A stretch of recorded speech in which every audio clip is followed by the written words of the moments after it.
আপনি যদি এই মুহূর্তে মিডল ইস্টের যে কোনো কান্ট্রিতে বিদেশ আসতে চান, তাহলে আমি 4টা কাজের কথা বলি। এই 4টা কাজ যদি আপনি মোটামুটি জানা থাকে, তাহলে এই বিদেশে আপনি একদিন সফল হবেনই। তার 1 নাম্বার হচ্ছে ড্রাইভারের কাজ। যদি আপনি ভালো ড্রাইভার হয়ে থাকেন, কোনো একদিন এখানে টাকা পয়সা কামাই করতে পারবেন। দ্বিতীয় নাম্বার হচ্ছে এসি মেকানিকের কাজ।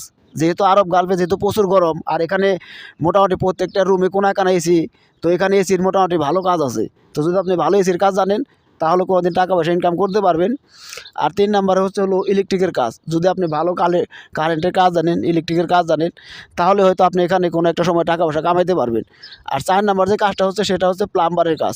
আপনি যদি ভালো মানের প্লাম্বার হয়ে থাকেন, প্লাম্বারের কাজ যদি ভালো জানেন, বুঝেন, তাহলে সৌদি আরবে আসার পরে বিভিন্ন বাসা বাড়িতে যেমন প্লাম্বারের কাজ করতে পারবেন, ঠিক তেমনি এই যে একটু গার্ডেনগুলো দেখা হয়েছে দেখেন, এই দেখেন আমার এদিকে কত গার্ডেন। এরকম সৌদিরা বাসা বাড়ির সামনে গার্ডেন বানায়। তো সেই সমস্ত গার্ডেন যদি আপনি কন্ট্রাক্টে কাজ করতে পারেন, তাহলে আপনি ভালো টাকা ইনকাম করতে পারবেন।